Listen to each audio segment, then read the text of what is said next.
4장에서는 이 재무 계획과 성장에 대한 이야기를 합니다. 그리고 제가 지난번에 기업은 앞으로 지금까지 있었던 회계 정보, 재무제표를 이해하고 분석하는 것도 중요하지만 그거를 토대로 그러면 앞으로 아직 밝혀지지 않은 미래에는 우리가 어떻게 될까? 미래에 대해서 생각하는 게 중요하다라고 말씀을 드렸습니다.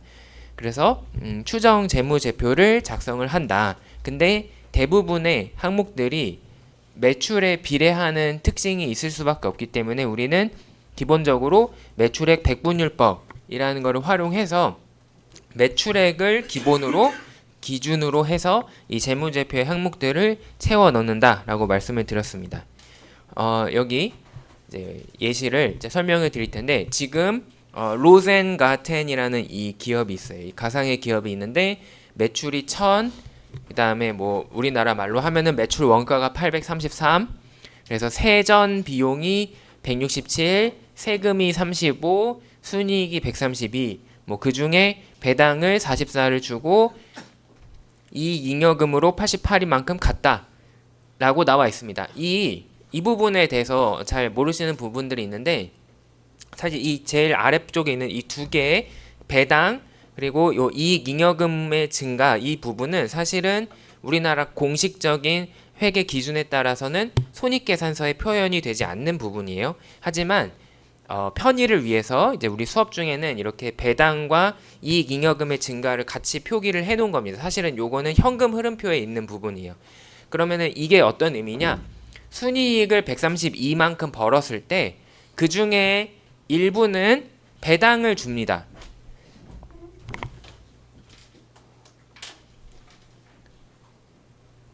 우리 기업이 올해 돈을 번 것 중에서 일부는 배당으로 줘요.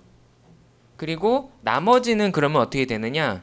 이익 잉여금의 증가라는 항목으로 기록이 되고 이거는 이 이익 잉여금은 재무 상태표에 있는 자기자본 항목입니다. 자, 그래서 이게 어떤 과정인지 설명을 다시 한번 드릴게요. 순이익을 돈을 벌면 그 중에 일부는 배당을 줍니다. 이 배당이라는 건 뭐냐? 주주들한테 돈을 주겠다. 그래서 현금으로 돈을 줍니다. 근데 기업이 벌어들이는 족족 다 현금으로 줘버리면은 기업이 남는 게 없겠죠. 남는 게 없으면 사실 남는 게 없는 것 자체는 문제가 아닌데 기업은 앞으로 내년에도 내후년에도 3년 후에도 4년 후에도 열심히 돈을 벌어야 됩니다. 그러기 위해서는 우리가 일부의 돈은 벌어들인 돈 중에 일부는 다시 우리 기업의 미래를 위해서 투자를 해야 된다. 그래서 우리 기업의 미래를 위해서 아껴두어야 된다. 저축을 해야 된다라는 그런 필요가 존재하게 되고 그것을 우리는 회계에서 잉여금이라는 말로 표현을 합니다. 그러니까 이거는 주주 입장에서는 이렇게 들리는 거예요. 올해 우리가 이만큼 여러분들이 사과나무를 키우는 과수원을 운영을 하고 있다. 근데 100그루의 나무에서 이제 그 과일들을 따서 이제 가을에 추수를 했어요. 그럼 이제 그거를 맛있게 먹겠지만 한 그루 정도의 나무에서 나는 이 사과는 여러분들이 다시 그거를 씨로 사용을 해야 내년에 또 나무를 키워서 새로 과일을 맺을 수 있잖아요. 이제 그런 개념이다라고 생각을 하면 되겠습니다. 그래서 일부는 나눠주지만 나머지는 저축을 하는 개념이다. 그리고 그거는 자기 자본으로 분류가 된다. 이 부분을 기억을 해주시면 좋겠습니다. 그래서 이 132를 44와 88로 나눴어요. 그러면은 여러분들이 저 분류에 따르면은 자연스럽게 이걸 알 수 있습니다. 이 44와 88을 합치면 무조건 132가 되겠구나. 네, 요 관계를 이해를 하시는 게 지금 이 재무제표를 이해하는 데 도움이 됩니다. 자, 이제 비용이 매출에 비례한다라고 가정을 하겠습니다. 그러면은 무슨 얘기냐? 여기 있는 매출 원가, 코스트 해서 833이라고 돼 있었던 이 비용은 매출이 1000이었을 때 833이었으니까 비례한다라는 것은 일정한 관계가 있다라는 거죠. 그래서 반드시 83.3%의 이 비율을 유지할 것이다 라고 가정을 하는 겁니다. 이거는 가정이에요. 어떤 법이나 규칙이 아니라 우리가 그냥 그렇다라고 이 기업에 대해서 가정을 하자라는 이야기입니다. 자, 그 다음에 지금 제가 말씀드린 부분이 나오게 되는데 순이익이 132였어요. 근데 그 중에 이 기업은 배당을 44만큼 주었습니다.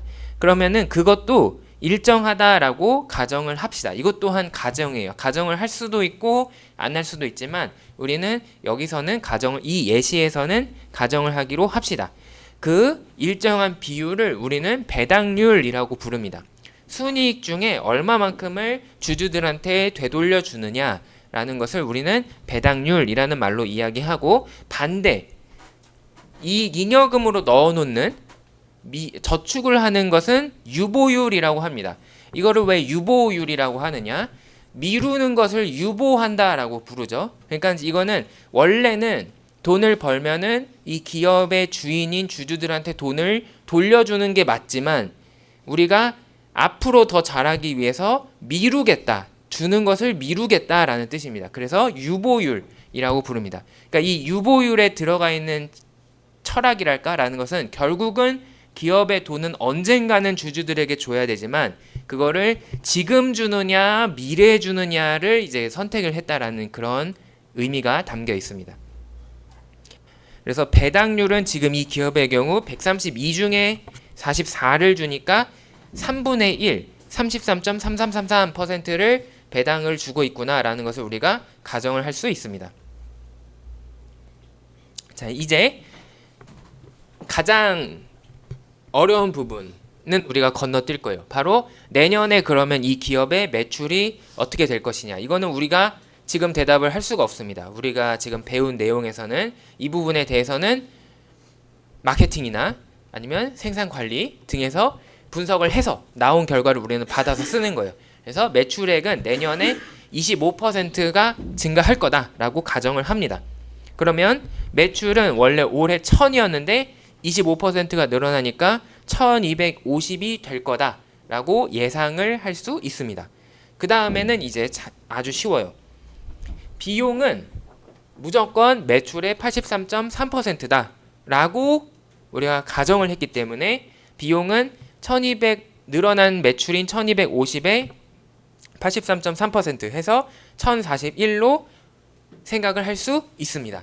그러면 아까 그 손익계산서의 템플릿을 그대로 쓰는 거예요. 그 포맷을 그대로 쓰는 것이기 때문에 매출액에서 비용을 빼면은 세전이 택서블 인컴이 나와야겠죠. 그게 209다. 1250에서 1041을 빼서 209다. 그럼 이제 세금을 매깁니다. 자, 근데 이 기업의 법인 세율은, 세금을 내는 비율은 이익에서 21%를 낸다라고 돼 있어요. 그래서 21%를 내면은 209에 21%를 계산하면 44가 나오고 이거를 빼면은 165가 순이익이 될 겁니다. 이 순이익은 배당과 이익 잉여금의 증가로 나누어진다. 근데 배당을 3분의 1, 33.333333%를 준다라고 했으니까 165의 3분의 1은 55다. 그래서 배당을 55를 줄 거다. 그러면 자연스럽게 이익 잉여금의 증가는 165에서 55를 뺀 110이 될 거다. 네, 이렇게 정할 수 있는 거죠. 이러면 우리가 손익계산서를 완성을 했습니다. 이거는 지금의 손익계산서가 아니라 1년 후에 손익계산서를 우리가 미리 예상을 해본 거예요. 자, 그래서 지금 이 표에서 예상된 결과가 나타나 있고요. 이제 조금 더 어려운 부분으로 넘어갑니다. 항상 여러분들이 이 손익계산서를 이 재무제표를 추정하는 이 과정에서는 항상 매출, 손익계산서, 그 다음에 재무상태표 요 순서대로 간다. 요 순서를 기억해 두시면 돼요. 근데 이제 재무상태표로 가는데 재무상태표에서도 우리가 매출에 비례하는 부분을 따질 겁니다. 근데 사실 여기선 편의상 그래, 매출에 비례하는 부분을 계산할 겁니다. 그래서 어떤 부분이 비례하는지 지금 이 표에 나와 있는데, 먼저 자산 쪽을 보면은 유동자산, 커런트 에셋이 있고 비유동자산 혹은 고정자산, 픽스드 에셋이 있어요.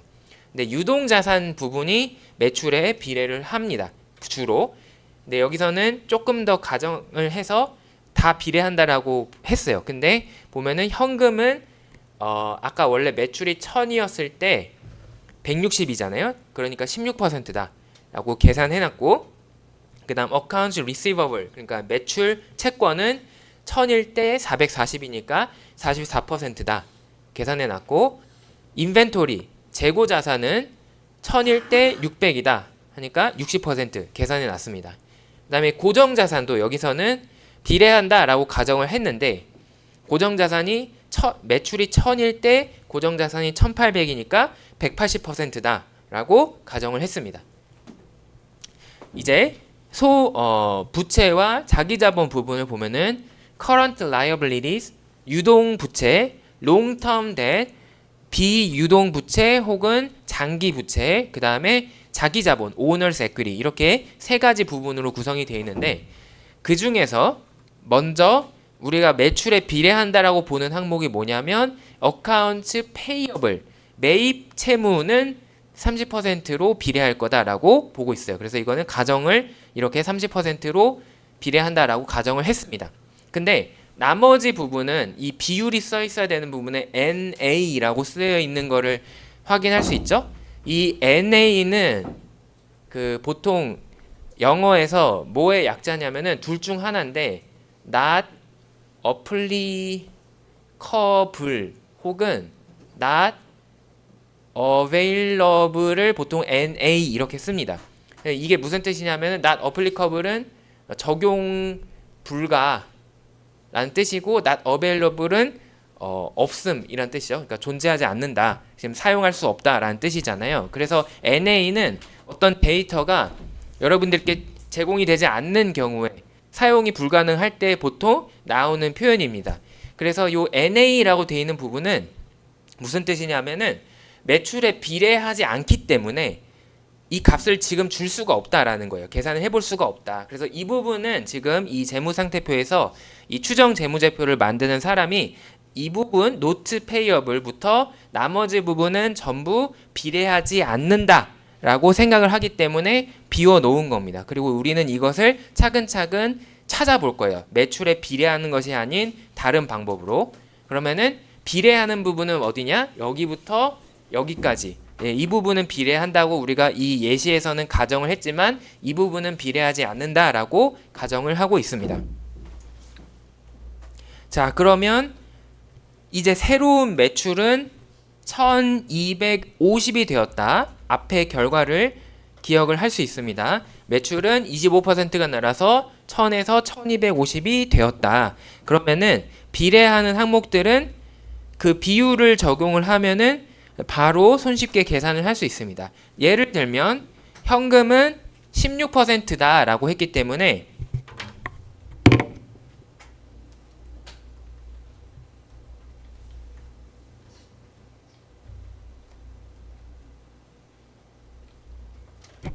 새로운 매출인 1250에 16%를 계산하면은 200이 나와야 돼요. 그래서 이 추정된 재무상태표를 보면은 200으로 추정을 한 것을 확인할 수 있습니다. 마찬가지로 새로운 매출인 1250에 비율을 적용을 하면은 매출 채권은 550이 돼야 될 것이다. 재고 자산은 750이 돼야 될 것이다.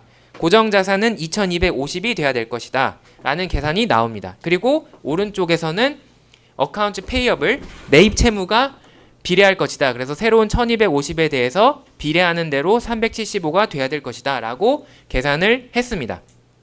이렇게 하고 보니까 우리가 채워 넣을 수 있는 부분이 있고 안 채워 넣지 못하는 부분이 있어요. 우리가 가정을 한 결과에 따르면 현금, 매출채권, 재고자산, 고정자산 이것 모두가 매출에 비례하기 때문에 우리는 그 숫자를 바로바로 찾을 수 있었습니다. 그래서 이쪽 왼쪽의 자산 부분은 이미 완성이 됐어요. 그리고 그 합산해 보니까 총 자산은 3750으로 계산이 됩니다. 200 더하기 550 더하기 750 더하기 2250을 해서 3750이 나왔어요. 근데 오른쪽은 비어져 있는 부분이 많습니다. 오른쪽에는 지금 딱 하나만 채워져 있는 거예요. 매입 채무 375만 채워져 있습니다. 자, 그렇기 때문에 이제 우리는 여기서 하나하나 차근차근 집어넣어야 됩니다. 어떻게 하느냐? 지금 딴 부분은 비례한다라는 걸 모르기 때문에 우리는 그냥 어떻게 하느냐? 지금 원래 값을 그대로 사용을 할 겁니다. 원래 값이 이미 지금 현재 주어진 값이 어떻게 되느냐? notes payable, 요거는 단기 채권이라고 생각을 하면 되는데 이거는 100, 그 다음에 장기 부채가 800, 100, 800, 그 다음에 common stock and paid in surplus가 800. 그래서 100, 800, 800, 100, 800, 800 요 숫자를 가져올 겁니다. 그래서 그대로 집어넣습니다. notes payable 100, 장기 부채 800, common stock and paid in surplus 800 이렇게 집어넣었어요. 자, 이거는 왜 집어넣었느냐?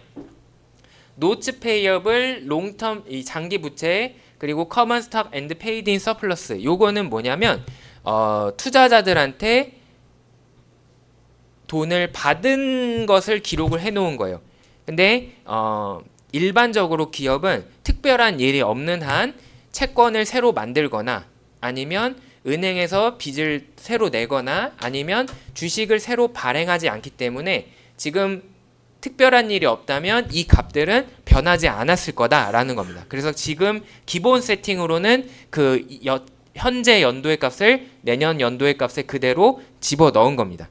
근데 retained earning, 이익 잉여금은 전년도의 값이 뭐였냐면 1000이었거든요. 근데 얼마로 이 사람이 집어넣었냐면 1110으로 지어넣습니다. 갑자기 생뚱맞게 1000에서 1110으로 110만큼 늘었습니다. 이 110이 뭐냐? 바로 여기 이익잉여금의 증가, 말 그대로 이 이익잉여금을 증가를 시키는 부분은 우리가 이미 사실 손익계산서를 계산하면서 계산해 놨어요. 돌아가 볼까요? 순이익이 165가 발생을 했는데 그 중에 3분의 1을 배당으로 줄 것이다 라고 하면서 55를 배당으로 기록을 했습니다. 그러면 남는 것이 이익잉여금의 증가가 되고 그 부분은 165에서 55를 뺀 110이다 이렇게 계산을 했습니다. 이익잉여금은 증가가 된다. 이 기업이 저축을 했다. 돈을 벌었고 그 중에 일부를 냅뒀다 라고 했기 때문에 그만큼이 바로 요 이익잉여금에 반영이 돼서 1000에서 1110으로 110만큼 늘어난 겁니다. 자, 이렇게 해서 우리는 이제 재무상태표도 완성을 했다라고 보여집니다. 다 채워 넣었거든요. 근데 문제가 있어요. 한 가지 에러가 발생을 했습니다. 이쪽에 자산 부분을 다 채워 넣어서 보니까 자산의 총합은 3750이 됩니다. 근데 부채 쪽 자기자본과 부채를 합하면 375 더하기 100 더하기 800 더하기 800 더하기 1110을 하면은 얼마가 나오냐면 3185가 나옵니다. 그러면은 문제가 생겨요. 재무상태표에서는 반드시 항상 자산 이꼴 부채 더하기 자기자본이어야 된다라고 했는데 그 원칙이 지금 깨졌어요. 그러면은 뭐가 문제냐? 뭔가 우리가 채워넣지 못한 부분이 있을 거다라는 거죠. 그래서 그 채워넣지 못한 부분을 계산을 한 결과가 여기 제일 아래에 있는 565입니다. 왼쪽은 3750이고 오른쪽은 현재까지 3185니까 오른쪽에 어딘가에 565를 우리가 맞춰줘야 왼쪽과 오른쪽이 맞을 거다라는 의미입니다. 이제 그 비는 부분을 우리는 뭐라고 부르느냐? external financing needed라고 이제 적어놨는데 우리나라 말로 하면은 필요 외부 자금이 되겠습니다. 그래서 필요 외부 자금을 계산하는 방법은 자산 쪽을 추정한 것과 그 다음에 오른쪽에 부채와 자기자본의 합을 계산한 것의 차이를 구하면 그것을 우리는 필요 외부 자금이다 라고 부릅니다. 계산 방법은 여러분들이 이해를 하셨을 겁니다. 근데 그거를 왜 필요 외부 자금이라고 부르느냐 생각을 해보겠습니다. 자, 자산 부분은 자연스럽게 우리가 매출이 늘어나는 부분에 맞추어서 잘 맞췄어요. 이 부분은 우리가 적당한 계산을 통해서 구했습니다. 오른쪽에서 매입 채무 부분도 적당한 계산을 통해서 구했습니다. 그리고 이익잉여금도 그 우리가 적당히 매출이 늘어난 걸로 인해서 순이익이 늘어났고 그 순이익 중에 일부가 이익잉여금으로 왔습니다. 이 자연스러운 계산을 했어요. 근데 우리가 억지로 고정을 해놓은 애들이 있습니다. 세 가지. 노츠 페이어블, 단기 채무, 그 다음에 장기 채권, 그 다음에 보통주. 요 세 가지는 우리가 억지로 전년도의 값을, 현재의 값을 가져왔어요. 얘네가 좀 부자연스러웠죠. 얘네들은 뭐였느냐? 노츠 페이어블, 단기적으로 돈을 빌리는 거, 그 다음에 롱텀 뎃, 얘네는 장기적으로 돈을 빌리는 거, 그 다음에 커먼 스탁, 이건 주식의 형태로 돈을 가져오는 것. 다 외부에서 우리에게 투자를 해주는 것에 대한 이야기입니다. 채권자이든 은행이든 주주든 이런 사람들이 우리에게 투자를 해주는 이야기다. 그래서 그러면은 이 부분을 고쳐야 되기 때문에 그 부분을 고친다는 얘기는 외부로부터 투자를 받는다라는 의미가 됩니다. 이 항목들이 조금이라도 늘어난다는 것은 우리 기업이 외부에서 투자를 받았다라는 뜻이 되는 거예요. 그리고 그만큼을 565만큼을 조정을 해줄 거기 때문에 바꿔서 이야기하면은 외부의 투자자로부터 565만큼의 투자를 받을 것이다라는 결론이 나오게 되는 겁니다. 그래서 이거를 필요 외부 자금이라는 말로 부르는 겁니다. 이만큼은 외부에서 자금을 들여올 필요가 있다라고 이야기를 하는 거죠. 자, 그러면은 여러분들이 한 가지 생각해 볼 수 있는 점은 제가 지금 계속적으로 외부라는 말을 표현을 하고 있어요. 외부라는 건 뭐냐? 기업의 바깥이죠. 그러면은 거꾸로 물어볼 수도 있어요. 그러면 내부에서 생기는 투자도 있나요? 있습니다. 바로 아까 이 잉여금이 내부적으로 자체로 만든 투자금이에요. 이거는 기업이 스스로 벌어서 만든 돈인데 그거를 지금 다 써버리지 않고 미래를 위해서 내가 남겨두겠다라고 한 개념이기 때문에 바로 투자에 해당이 되는 거죠. 그래서 기업 스스로 마련한 투자금은 이제 우리가 이익 잉여금 혹은 이제 내부 자금이라고 부르고, 반대로 그걸로 충족이 되지 않기 때문에 밖에서 가져와야 되는 돈은 외부 자금, 필요 외부 자금으로 부를 수 있다. 자, 그러면 마지막으로 이 재무 관리자가 마지막으로 수행해야 되는 작업은 아까 필요 외부 자금 565를 어디서 집어넣을 거냐라는 것이 문제가 될 수 있습니다. 그래서 이 예시에서의 이 사람은 어떻게 했느냐? 단기 채권 노츠 페이어블과 장기 부채 롱텀 뎃에서 그거를 채웠어요.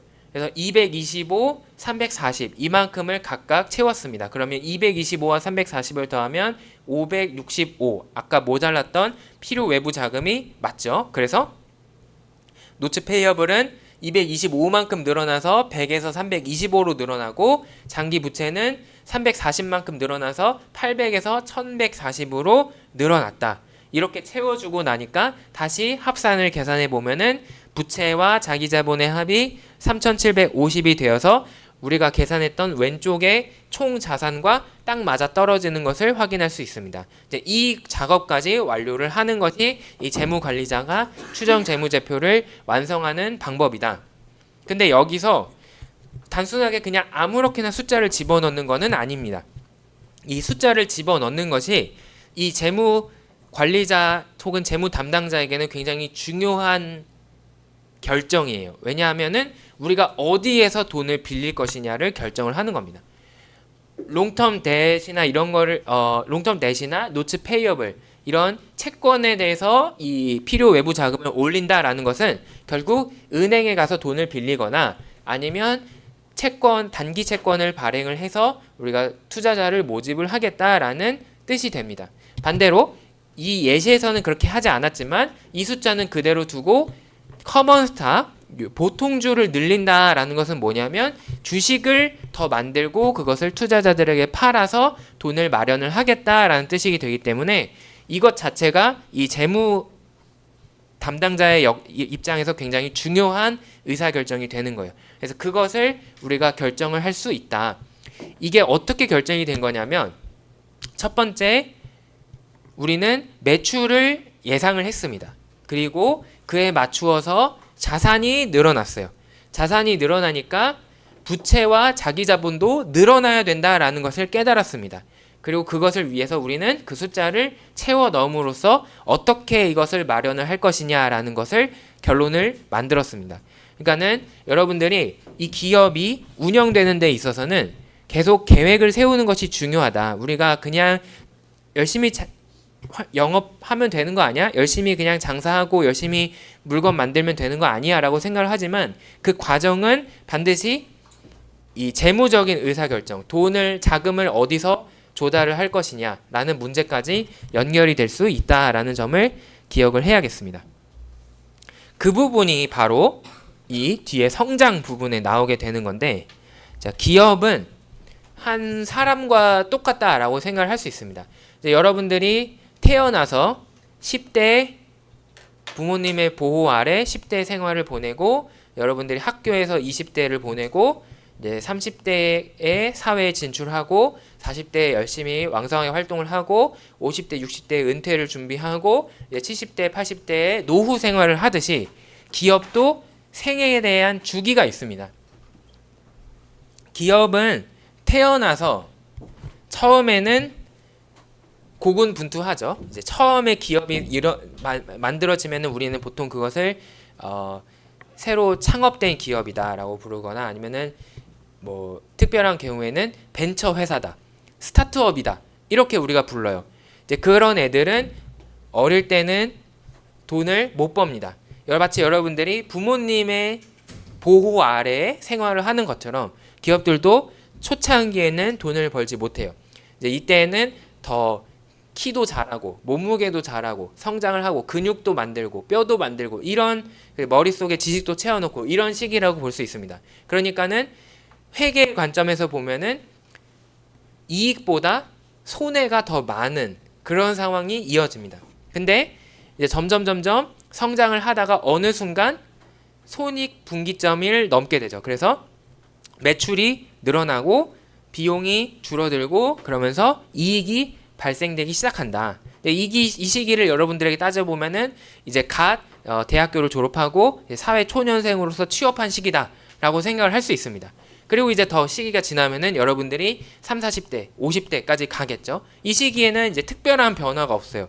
이제 내가 다니던 직장 다니면서 이제 월급 이제 호봉이 늘어났고 그다음에 이제 가정을 꾸리고 이러다 보니까 뭐 특별하게 뭐 급변하기보다는 지금의 생활을 유지하게 되죠. 이제 그런 상황이 이어지고 이제 점점 늙게 되면은 여러분들이 노후를 준비하듯이 기업도 다른 경쟁 기업들이 등장하게 됨에 따라서 매출이 줄어들게 되고 이제 점점 아래로 내려갈 수가 있는 그런 생명 주기를 가질 수 있습니다.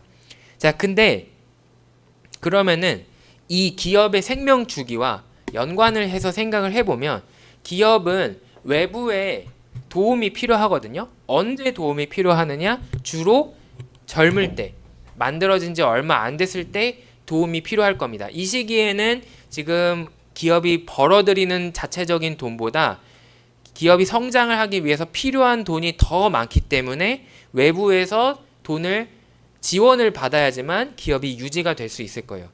그리고 그런 지원이 있어야지만 그 성장이 이어질 수 있다. 이 직관을 여러분들이 이해하시는 것이 중요합니다.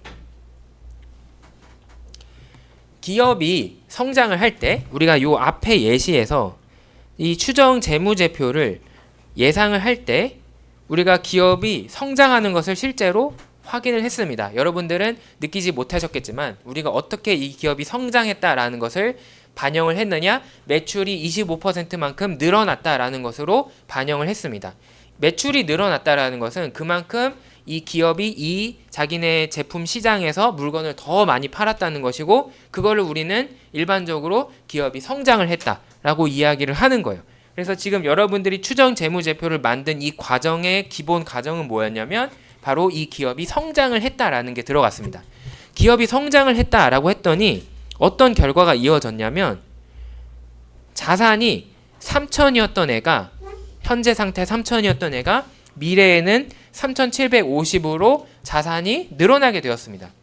그리고 자산이 늘어났더니 부채와 자기 자본도 따라서 늘어나야만 했다. 예, 이렇게 연결이 됩니다. 이거를 그림으로 그려놓은 것이 바로 여기 있는데요. 매출이 늘어나서 기업이 성장을 하려면 자산도 늘어나야 됩니다. 그러면 원래 여기서 요만큼, 여기서부터 요만큼까지 자산이 있었는데 그 중에서 그 상태에서 요 아래 부분만큼, 요 색깔이 칠해져 있는 부분만큼 자산이 늘어나야 된다라는 것을 의미를 합니다. 한편 자산이 늘어나면은 왼쪽의 재무상태표에서 왼쪽의 자산이 늘어나면 오른쪽에 부채와 자기자본도 늘어나야 될 거다. 그래서 부채와 자기자본도 원래 상태는 원래의 자산만큼 딱 맞춰져 있었는데 자산이 늘어났으니까 늘어나는 부분이 있을 것이다. 이 부분을 우리는 이 부분을 우리가 어떻게 채워 넣을 수 있느냐? 일부는 가만히 있어도 채워졌어요. 이익잉여금이 늘어나서 요 아랫부분은 가만히 있어도 늘어났습니다. 내부적으로 해결이 됐어요. 내부 자금으로 해결이 됐습니다. 근데 그걸로 해결이 안 되는 부분이 있었다. 그 부분은 우리가 필요 외부 자금이다 라고 불렀고, 그 부분에 대해서 우리가 수단을 정했습니다. 빚을 더 지자, 돈을 빌리자 라고 결정을 한 거죠. 그래서 결국 어떻게 되느냐? 매출이 늘어나면 자산이 늘어나고, 자산이 늘어나면 새로운 자금이 필요하다. 그래서 성장을 한다는 것은 새로운 자금이 들어와야 된다라는 것을 뜻한다. 자, 그러면 우리가 이런 얘기를 할 수 있습니다. 기업이 많이 성장을 하려면 외부의 자금이 많이 필요할 것이다 라고 이야기를 할 수 있어요. 근데 외부의 자금이 많이 필요한 것은 거꾸로 말하면 내부의 자금은 부족한 거잖아요. 그래서 이 상태는 현금 부족의 상태다 라고 이야기할 수 있습니다. 근데 반대로 기업이 안 성장하면, 극단적으로 안 성장하거나 아니면은 거꾸로 줄어들어 버리면, 그러면은 외부의 자금이 필요하지 않을 것이다. 이제 뒤집으면 되는 거죠. 외부의 자금이 필요하지 않을 것이다. 그러면 내부의 입장에서는 돈이 남아놓는다. 그러니까 여유 현금이 있는 상태다라고 우리가 이야기할 수 있습니다. 자, 그것을 확인해 보기 위해서 이제 새로운 기업이 나왔는데, 이 새로운 예시에서는 호프만이라는 이 기업이 있습니다. 근데 이 현재 상황을 보면은 그냥 간단하게 말씀을 드릴게요. 뭐 매출이 500이고 그에 따라 순이익이 66이고 그다음에 총 자산은 500이고 부채 및 자기자본 합도 500이다. 이렇게 간단하게 주어져 있습니다. 자, 이걸 가지고 우리가 어떤 확인을 해볼 수 있느냐? 각자 다른 매출을 적용을 해볼 겁니다. 이 첫 번째 예시에서는 500에서 600으로 5분의 1, 20%만큼 늘어났다라고 하고 이 추정 재무제표를 완성을 해봤습니다. 그랬더니 필요 외부 자금이 47.2로 계산이 됐다. 뭐 이 과정은 그냥 대충 넘기면 돼요. 그래서 500에서 600으로 20%만큼 성장을 했더니 필요 외부 자금이 47.2%만큼 생겼습니다. 근데 그거를 이제 각각의 성장 비율을 다르게 적용을 해서 매출이 몇 퍼센트 늘어날 거냐를 다르게 해봤습니다. 방금 해봤듯이 20% 매출이 늘어나면은 필요 외부 자금이 47.2였습니다. 그리고 이제 이거랑 똑같은 방법을 사용을 해서 그러면 매출이 25% 늘어나면 어떻게 되느냐? 매출이 15% 늘어나면 어떻게 되느냐? 10% 늘어나면 5% 늘어나면 안 늘어나면 어떻게 되느냐를 쭉 다 계산해 봤어요. 그랬더니 필요 외부 자금이 이렇게 계산이 됐습니다. 자, 지금 필요 외부 자금이 양수다라는 것은 외부의 자금 외부에서 돈을 가져와야 된다라는 뜻이에요. 근데 지금 마이너스로 표현이 된 값은 외부의 돈이 필요하지 않다라는 뜻으로 계산이 된 겁니다. 그러니까 아까의 경우에는 아까 우리가 처음에 수업 시간에 살펴봤던 요 로젠가르텐의 예시에서는 추정 재무제표를 만들었더니 자산이 3,750이고 부채와 자기자본의 합이 3,185여서 3,750 빼기 3,185는 565로 나왔습니다. 이때는 자산 빼기 부채 자기자본이 양수인 거죠. 자산이 더 크니까. 근데 이게 만약에 자산이 더 작고 이쪽이 더 크다면 요거 빼기 요거 하면은 음수가 나올 겁니다. 이제 그 상황을 나타낸 거다. 이렇게 생각을 하면은 되겠습니다. 자, 따라서 이제 우리가 이 표를 완성을 해서 얻을 수 있는 결론은 성장일, 이 기업의 성장이 매출에 대해서 0에서부터 25%까지 느는 동안 필요 외부 자금은 어떤 일이 일어나느냐? 필요 외부 자금이 전혀 없다가 생기기 시작해서 점점 늘어나는 형태가 된다. 즉 기업이 더 많은 매출을 올리기 위해서는, 기업이 성장하기 위해서는 자산이 더 많이 필요하고, 그러기 위해서는 외부의 도움이 필요하다. 자금을 공급을 받아야 된다라는 결론이 나오게 됩니다. 이거를 그래프로 나타낸 게 여기에 있어요. 성장률을 X축, 그 다음에 필요 외부 그리고 X축을 성장률, 그리고 이 외쪽을 자산, 그리고 자산의 증가, 그리고 이익잉여금으로 계산을 해보면 이제 이렇게 두 가지 그래프를 그릴 수 있는데, 첫 번째 매출이 늘어나면은 기본적으로 어떤 일이 일어나느냐? 매출이 늘어났으니까 순이익도 늘어납니다. 순이익이 늘어나면은 배당을 일정한 비율로 준다라고 했을 때 이익잉여금도 늘어날 거다. 그래서 이렇게 아주 미미한 기울기지만 조금씩 이익잉여금도 늘어나는 것을 확인할 수 있습니다. 근데 이 매출이 늘어나면은 자산은 더 많이 필요해요. 그래서 자산이 필요한 양을 계산을 해보면 자산과 이 부채와 자기자본의 그 차이만큼을 계산해 보면은 자산이 늘어나는 속도가 이제 훨씬 더 큽니다. 그렇기 때문에 이쪽 부분 매출의 성장률이 낮을 때에는 자산이 늘어난 거에 비해서 이 이익잉여금이 훨씬 더 많기 때문에 걱정을 할 필요가 없어요. 그 이익잉여금으로 이 자산을 채우고도 남는다. 돈이 남아요. 반면에 이 속도는 느린데 자산이 늘어난 속도는 크기 때문에 성장률이 커지면 자산은 이만큼 늘어났는데 이익잉여금은 그걸 못 따라옵니다. 그렇기 때문에 외부에서 돈이 없으면 이 자산을 메꿀 수가 없어요. 충족을 시킬 수가 없습니다. 그래서 이 부분은 필요 외부 자금이 필요하다. 반대로 현금은 부족하다. 이쪽은 필요 외부 자금이 없다. 반대로 현금이 남아 돈다. 이렇게 정리를 할 수가 있습니다.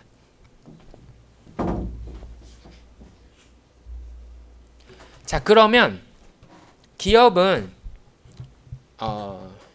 성장을 하는 것이 무조건 좋으냐? 이제 우리가 항상 어떤 질문에서 무조건, 반드시라는 말이 들어가면 여러분들이 문제를 풀 때 지문에서 무조건, 반드시가 나오면 일단 의심을 해봐야 된다. 이런 그 트레이닝을 해보셨죠? 무조건은 항상 없어요. 기업이 성장하는 것은 좋지만 무조건은 없다. 기업이 큰다. 기업이 우리 예를 들면은 뭐 쿠팡이 이 이커머스 시장에서 시장 점유율이 10%에서 50%로 늘어났다라는 것은 쿠팡의 입장에서 좋은 일이죠. 그래서 일반적으로는 보통 기업이 성장하는 것은 좋은 일입니다. 하지만 거기에는 반드시 고려해야 될 부분이 있습니다. 바로 지나치게 많이 빠르게 성장을 하면은 기업이 가지고 있는 현금이 부족해지고, 그리고 그 부족한 현금만큼 외부의 수혈이 필요하다. 외부의 도움을 받아야 된다. 그래서 투자를 받아야 된다. 근데 투자를 받을 때 주로 어떤 식으로 투자를 받냐면 돈을 빌려요. 돈을 빌린다는 것은 갚을 돈이 늘어난다라는 뜻이기 때문에 파산할 수도 있다라는 겁니다. 그래서 극단적인 예에서는 기업이 성장하는 속도를 따라가지 못해서 돈이 없어서 잘 나가는 기업, 굉장히 미래가 밝은 기업임에도 불구하고 회계적으로 파산해서 문을 닫아야 되는 경우도 있을 수 있다. 그러면은 이제 어떤 사람들은 물어볼 수 있죠. 그러면 성장을 억제해야 되느냐? 우리가 물건 팔 수 있는데 팔지 말아야 되느냐?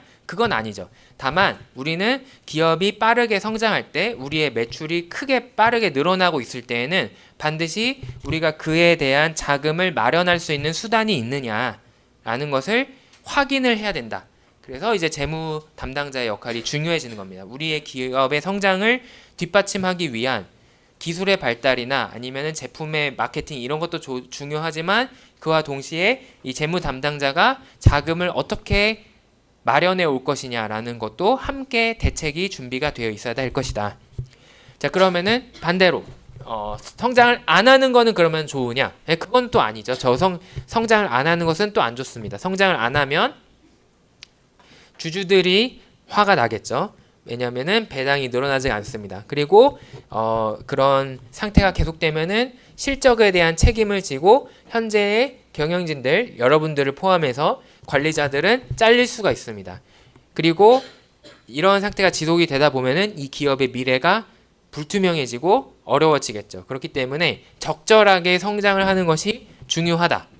적절하게 성장한다라고 했을 때 그 적절한 정도가 어디냐에 대해서 우리가 이야기할 수 있는 척도가 있습니다.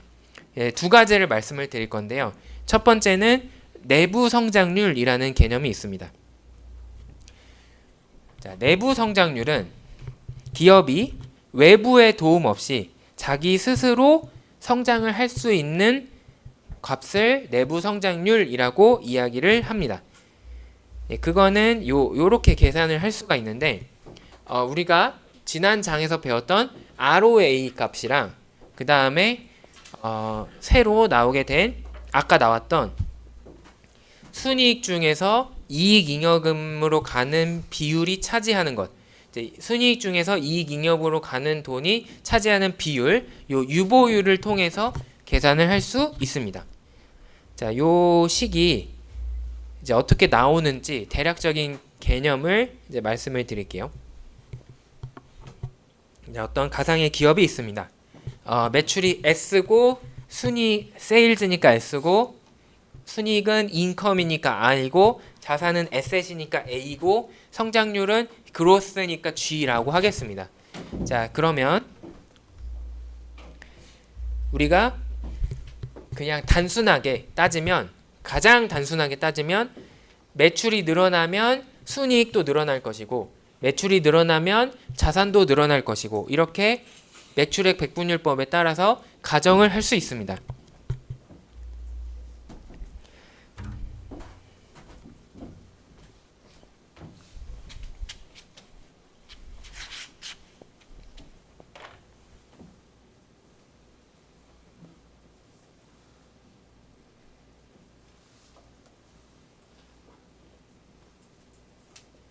현재의 손익 계산서를 보면은 매출이 S고 어쩌고저쩌고 해서 순이익이 I로 계산이 됐습니다.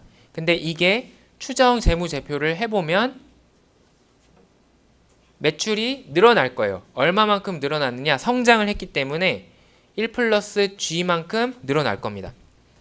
예를 들어서 G가 5%다 라고 하면은 1.05를 곱해서 5% 늘어난 거고 G가 20%다 라고 하면은 1.2를 곱해서 늘어난 거가 되겠죠. 그러면은 똑같이 순이익도 늘어날 거다. 우리는 지금 굉장히 단순한 상황을 가정하기 때문에 그냥 똑같이 늘어났다라고 가정을 합니다. 그러면은 이것도 1 플러스 G만큼 늘어났을 겁니다. 왜냐하면 매출이 S에서 S 곱하기 1 플러스 G가 됐으니까 순이익도 I에서 I 곱하기 1 플러스 G로 늘어날 거다라고 예상을 할 수 있습니다.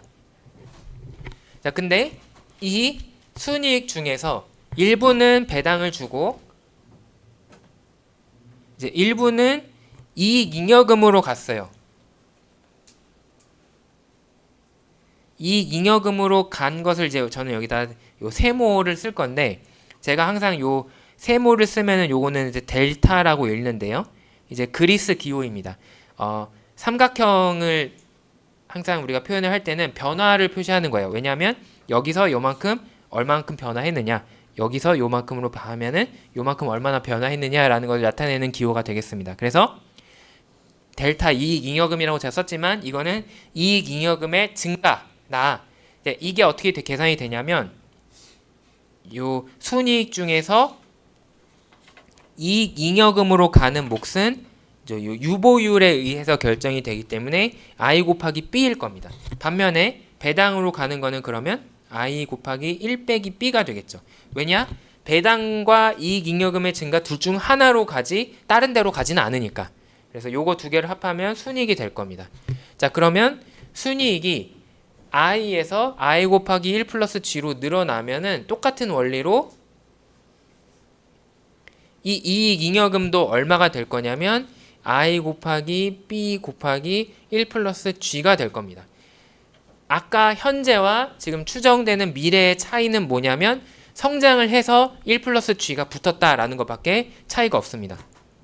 그래서 추정 손익 계산서에서 이익 잉여금은 I 곱하기 B 곱하기 1 플러스 G가 될 것이다 라고 계산이 돼서 나왔습니다. 자, 이제 재무 상태표를 봅시다.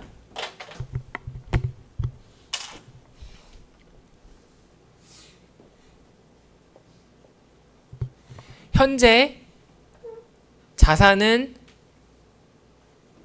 A였어요. 부채와 자기자본은 몰라요. 그냥 냅두겠습니다. 비워 놓을게요. 근데 이제 추정 재무제표를 그려보면은 자산이 매출이 S에서 S 곱하기 1 플러스 G로 늘어났으니까 자산도 그에 비례해서 늘어나야 될 겁니다. 그러면은 A 곱하기 1 플러스 G만큼 늘어났습니다. 자, 근데 이 부분을 우리가 생각을 해보면 원래 자산이 있어요. 원래 자산이 있고 그 다음에 늘어난 자산이 있습니다. 늘어난 부분은 얼마만큼 늘어났느냐?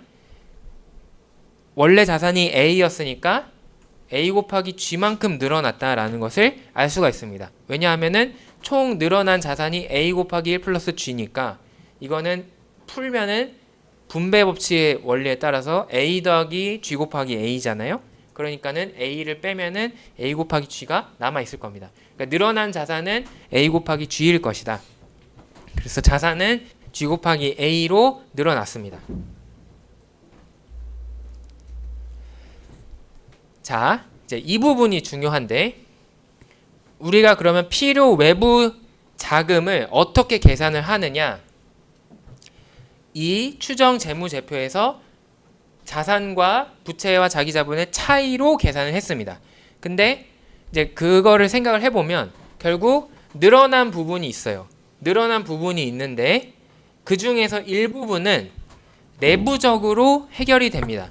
어떻게 해결이 되었느냐? 이익 잉여금이 늘어나서 해결이 됩니다. 그러면 그 나머지 부분은 외부에서 마련을 해야 될 것이다. 그래서 자산이 늘어난 것에서 내부 자금인 이익 잉여금의 증가를 뺀 것이 필요 외부 자금이 될 겁니다. 근데 우리는 지금 어떤 상황을 보고 싶은 거냐면 기업이 외부의 도움 없이 성장한다라고 했기 때문에 이 값 자체가 이 필요 외부 자금 자체가 0이 돼야 된다라는 상황에 대해서 이 필요 외부 자금이 0인 상황에 대해서 생각하고 있는 거예요. 그러면은 이게 0이라고 되었기 때문에 방정식이 나왔습니다. 그래서 이 방정식을 풀면 G가 어떻게 돼야 될지 계산을 할 수 있습니다. 여기서 G를 이제 미지수로 놓고 문제를 풀면은 성장률이 이렇게 계산이 돼서 나옵니다. G 곱하기 A가 있고 G 곱하기 I 곱하기 B가 있기 때문에 A 빼기 I 곱하기 B 저거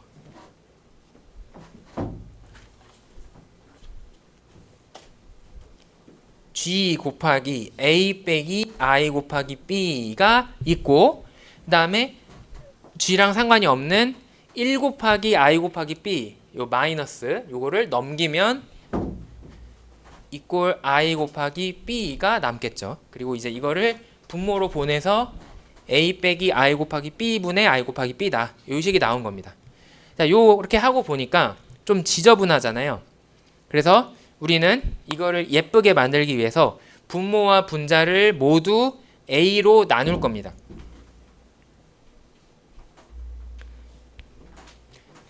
지금 A 빼기 I 곱하기 B분의 I 곱하기 B 이렇게 있었는데 분모와 분자를 모두 A로 나눌 거예요. 자, 그러면 먼저 분모부터 봅시다. a를 a로 나누면 1.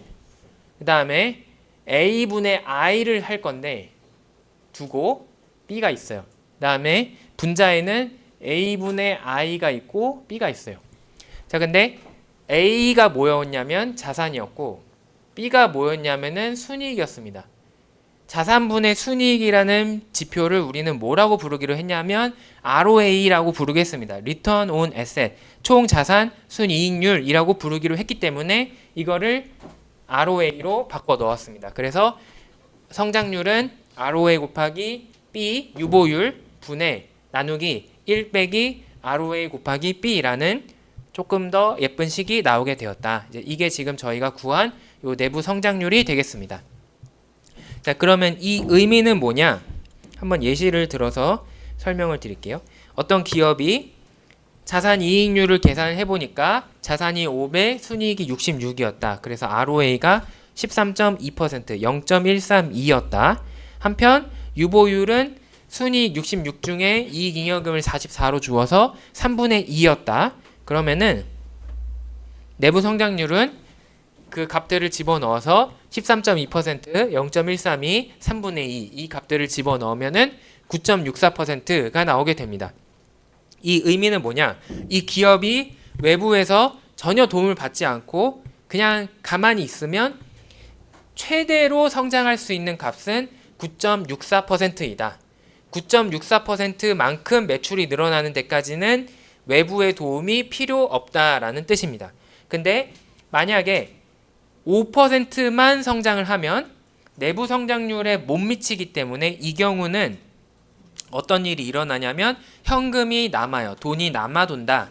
반대로 우리가 15% 성장해서 이 내부 성장률을 뛰어넘으면 15% 성장하면은 안 된다라는 의미가 아니라 그것도 되는데 그럴 경우에는 외부의 도움을 받게 된다. 이 내부 성장률을 넘어갔기 때문에 외부의 도움을 받아야지만 그 성장을 유지할 수 있다라는 뜻이 됩니다. 그래서 내부 성장률을 계산함으로써 우리 기업이 어디까지는 우리 자체적으로 외부의 도움 없이 성장을 할 수 있느냐라는 것을 계산해 볼 수 있습니다. 자, 근데 내부 성장률은 조금 굉장히 엄격한 조건이에요.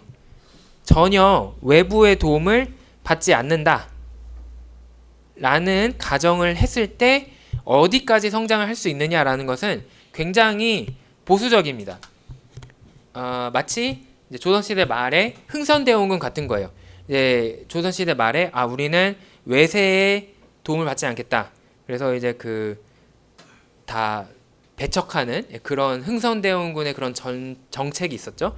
그것처럼 기업이 사실은 외부의 도움을 받을 수 있음에도 불구하고 그 도움을 전혀 안 받고 우리만의 자금으로 우리가 가지고 있는 돈으로 모든 걸 해결하겠다. 이거는 사실은 비효율적인 거죠. 왜냐하면은 외부에 가면은 돈을 빌릴 수 있으니까. 뭐 항상 있는 논쟁이지만 적절하게 외부의 도움을 받을 수 있으면은 더 효과적으로, 효율적으로 성장을 할 수 있습니다.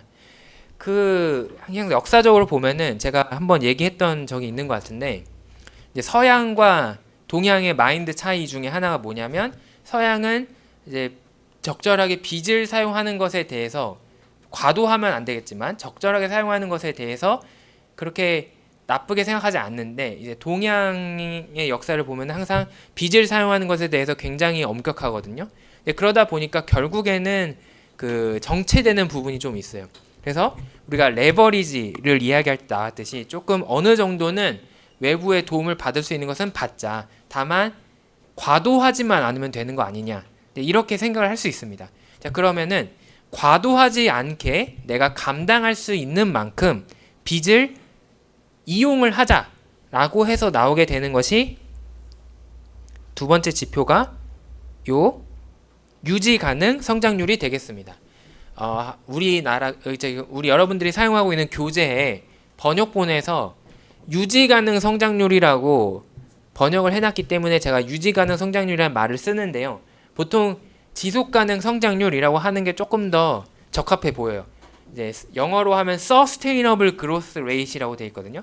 그러니까 이게 이 기업이 앞으로도 지속이 가능하느냐, 앞으로도 망하지 않고 계속 나아갈 수 있느냐, 유지될 수 있느냐를 나타내는 개념이 되겠습니다. 그래서 그거를 어떻게 계산하냐면 기업이 첫 번째 주식을 발행하지는 않을 거다. 주식을 발행하는 것은 별로 좋은 선택이 아닙니다. 이 주식을 발행하는 것에 대해서는 우리가 이 재무 관리에 대해서 이야기에서는 잘 안 나오지만 기업 재무 수업을 여러분들이 듣게 되면은 주식을 발행하는 게 왜 안 좋은지 이야기를 할 기회가 있을 겁니다. 그래서 주식은 일단 안 좋다. 그래서 주식을 발행하지는 않을 거다.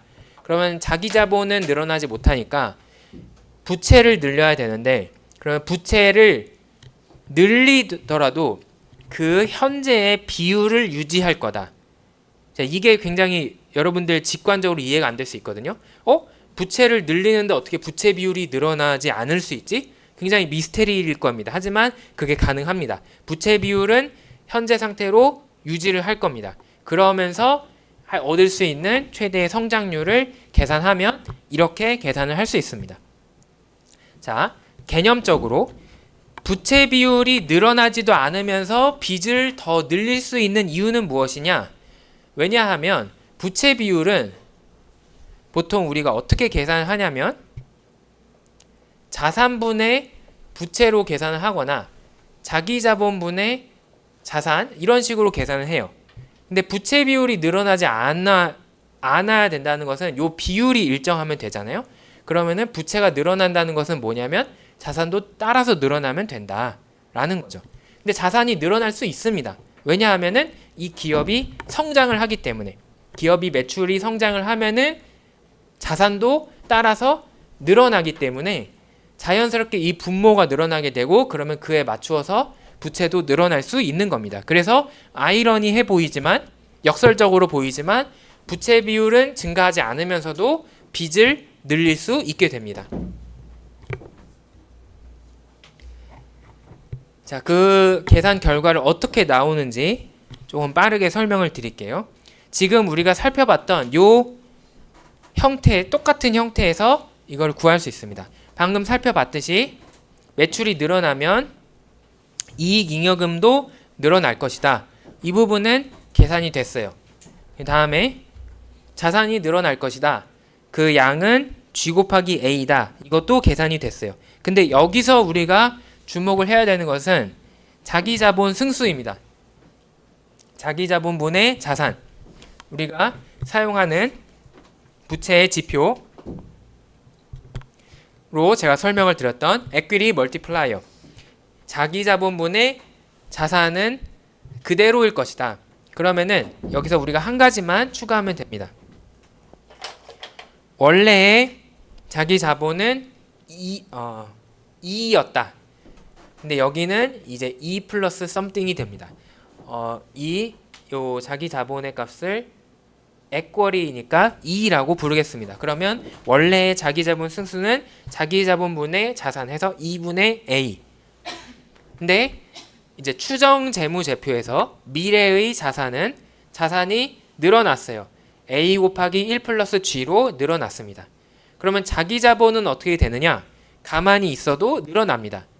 원래 자기자본이 있는데 거기에 이익잉여금 이만큼이 자기자본으로 들어오거든요. 그래서 이 부분이 자기자본 늘어난 부분에 들어오게 됩니다. 자, 이렇게 해서 우리는 왼쪽과 오른쪽이 같다라는 방정식이 또 생기게 되었습니다.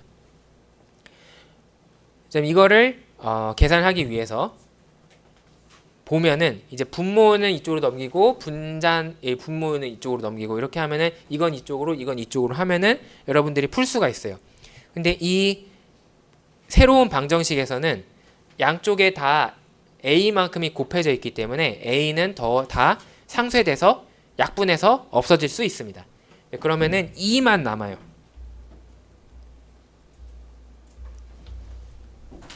저거.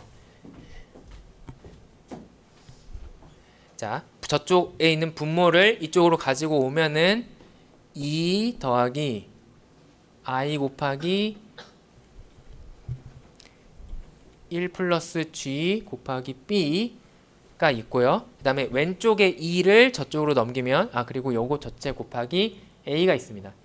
그 다음에 요 분자는 지금 a 제가 풀어서 써놨지만 다시 보기 좋게 묶어 놓으면은 1 플러스 g 곱하기 a였거든요. 여기에 뭐가 곱해지냐면 왼쪽에 자기 자본이 가서 붙으니까 이제 2를 이제 곱해주면 됩니다.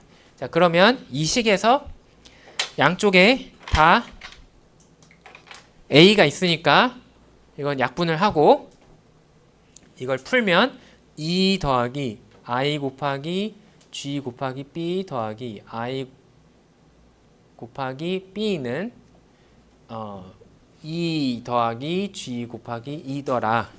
자, 그러면 양쪽에 또 2가 하나씩 있으니까 이것도 지우고. 자, 그러면 남는 게 뭐냐면 3개의 항이 남죠. 하나, 둘, 셋. 근데 우리가 구하고 싶은 건 g예요. 그래서 오른쪽으로 정리를 하겠습니다. 그러면은 g 빼기 i 곱하기 b 이거에 죄송합니다. g가 아니죠. 2 빼기 i 곱하기 b 곱하기 g가 이제 남아있고 이쪽을 살짝 지울게요. 이쪽은 남아있는 게 요거 하나 i 곱하기 b 하나 남아있습니다. 그래서 g는 2 빼기 i 곱하기 b 분의 i 곱하기 b더라. 이제 요 식이 이제 나오게 됩니다. 자, 그러면은 요것을 또 나눠줘야지. 아까 했듯이 똑같이 분자와 분모를 모두 2로 나눠 보겠습니다. 자, 이렇게 나눠 보면은 이게 어떻게 되느냐? 2분의 2는 1, 2분의 i는 냅두고 곱하기 b 분의 2분의 i 곱하기 b더라. 이제 이렇게 돼서 나옵니다. 근데 2는 자기 자본, i는 순이익. 자기 자본분의 순이익을 우리는 뭐라고 부르기로 했냐면 ROE, Return on Equity, 자기 자본 이익률이라고 부르기로 했습니다. 그래서 우리가 주어진 식을 확인을 할 수 있게 됩니다.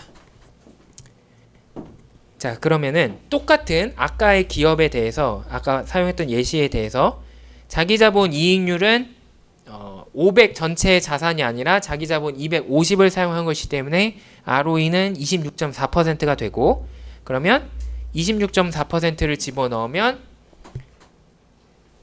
이제 유보율이 3분의 2였기 때문에 21.35%가 나옵니다. 아까 내부 성장률은 9.64% 밖에 안 됐지만 지금 유지 가능 성장률은 21.35%로 훨씬 더 큰 것을 확인할 수 있습니다. 그래서 여기까지는 우리가 적절히 너무 과도한 빚을 지지 않으면서도 성장할 수 있다라고 볼 수가 있는 거죠. 요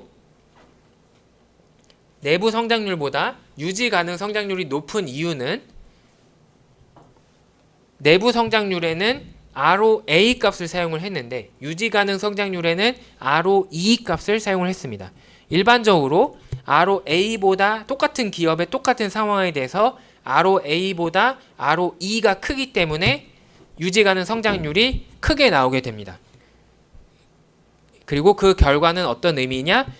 우리가 아예 빚을 안 쓴다라고 하면은 9.64%밖에 성장을 못하겠지만 우리가 적절하게 빚을 사용하겠다라고 한다면 21%까지는 괜찮다라는 결론을 얻을 수 있다. 자, 이렇게 유지 가능 성장률 식을 얻었는데 이걸 가지고 마지막 얘기를 한 다음에 이 장을 마무리하도록 할게요. 지금 이 계산 결과 우리의 요 유지 가능 성장률은 이렇게 계산이 됩니다. ROE 곱하기 B 나누기 1 빼기 ROE 곱하기 B. 그러면은 성장을 많이 하려면, 성장률이 커지려면 어떻게 돼야 되느냐? 두 가지 중에 하나는 최소한 돼야 됩니다. 첫 번째, ROE가 커져야 됩니다. ROE가 커지면 분자가 커지고 분모는 작아져서 이 값이 커질 수 있습니다. 또는 B가 커져야 돼요. B가 커지면 분자가 커지고 분모가 작아져서 이 값이 커질 수 있다. 그래서 ROE가 커지거나 B가 커지거나 둘 중 하나 이상이 되어야지만 성장률이 커질 수 있습니다. 이제 그 결과들을 우리가 지금 모아놨어요. ROE는 그러면 어떻게 커질 수 있느냐? 바로 듀퐁 분석을 활용합니다. 그래서 우리는 최종적으로 3 플러스 1, 총 4개의 요소가 있다라는 것을 확인을 할 수가 있습니다. 자, ROE를 분해하면은 프로핏 마진, 그 다음에 에셋 턴오버, 그 다음에 자기자본 승수 이렇게 나오게 돼요. 그 중에서 첫 번째 2개, 프로핏 마진, 에셋 턴오버 이거를 묶어서 제가 이렇게 해놨습니다. 매출액 순이익률, 프로핏 마진은 수익성의 지표였죠. 두 번째, 에셋 턴오버, 총 자산 회전율은 활동성의 지표였습니다. 자, 수익성이 커지면 비용이 적다라는 뜻이었어요. 매출액 순이익률이 크다라는 것은 비용이 적다. 그러면은 매출이 늘어나면 늘어나는 족족 순이익으로 꽂힌다. 순이익이 많이 늘어나면은 그 중에 이익 잉여금으로 가는 목도 커진다. 이익 잉여금으로 많이 가면은 우리 기업이 사용할 수 있는 현금이 많아진다. 그러면은 그 돈을 써서 우리는 자산을 늘릴 수 있다. 그래서 성장률이 크게 늘어날 수 있다. 두 번째, 총 자산 회전율, 에셋 턴오버. 자산을 효율적으로 사용하는 개념이었어요. 자산 회전율이 크다는 것은 적은 자산으로도 매출을 크게 늘릴 수 있다. 그렇기 때문에 매출을 늘리는데 자산이 조금만 늘어나도 충분히 매출을 크게 늘릴 수 있다. 그러면 자산이 늘어나야 되는 부분이 적다. 자산이 늘어나야 되는 부분이 적으면 적은 돈을 가지고도 그 자산을 마련할 수 있기 때문에 빠르게 성장을 할 수 있을 것이다. 네, 그래서 자산 회전율이 크면은 성장에 긍정적인 영향을 미칠 수 있습니다. 이 두 가지는 영업 활동 이렇게 묶어놨는데 그 이유는 이 기업의 활동과 관련된 것이기 때문에 기업의 실제 경영과 관련된 것이기 때문에 이제 이렇게 묶어놨습니다. 반면에 나머지 2개는 재무적인 결정이에요. 첫 번째, 자기자본 승수. 자기자본 승수는 부채에 대한 이야기였습니다. 자기자본 승수가 높은 기업은 이제 좀 역설적이긴 한데 이미 적절한 부채를 활용을 하고 있기 때문에 그거를 활용을 해서 충분히 외부에서 자금을 많이 공급을 받을 수 있고 그만큼 성장을 크게 할 수 있다라는 이야기고, 마지막 유보율, 이 부분이 중요한데 순이익 중에서 일부는 배당, 일부는 이익 잉여금으로 갔어요. 근데 배당을 많이 주면 많이 줄수록 이익 잉여금으로 가는 부분은 떨어집니다. 그러면은 지금 당장의 주주들은 좋겠지만 그만큼 기업에게 남아있는 현금이 부족해진다. 그러므로 기업이 지금 성장을 하는 데에는 도움이 안 된다 라는 것이 이제 네 번째 부분입니다. 거꾸로 말하면 기업이 성장을 하기 위해서는 지금 주주들한테 배당을 주지 말고 틀어막고 모두 다 유보해서 모두 다 이익 잉여금으로 냅둬서 그거를 다 우리 기업이 성장하는데 써야 된다라는 결론을 얻을 수 있습니다. 예, 그래서 기업들은 우리 기업이 성장하는 중이에요 라고 할 때는 배당을 안 줍니다. 근데 기업들이 우리 다 컸어요 라고 할 때는 이제 배당을 줍니다. 그래서 삼성전자 같은 경우도 몇 년 전까지만 해도 배당을 아예 안 줬어요. 왜 그러느냐? 우리는 아직도 성장할 게 많습니다 라고 생각을 했기 때문에. 근데 요즘엔 좀 배당을 주거든요. 이재용 회장 체제로 들어오면서 배당을 좀 줘요. 그러면은 우리가 그런 것을 거꾸로 생각을 할 수 있습니다. 지금 현재 삼성은 성장을 잘 못한다라는 내부적인 판단도 있구나. 그렇기 때문에 지금 현금을 배당을 주는 거구나. 이렇게 생각을 할 수도 있다라는 거죠. 그래서 기업은 성장이 필요한 시기, 젊은 기업들은 배당을 잘 안 주고 성숙한 기업, 충분히 이미 성장을 다 끝낸 기업들이 보통 배당을 많이 주게 된다. 코카콜라 이런 애들은 배당을 잘 줍니다. 하지만 성장하는 IT 기업들 이런 애들은 배당을 잘 안 준다. 이런 차이를 여러분들이 이해하실 수 있으면 되겠습니다.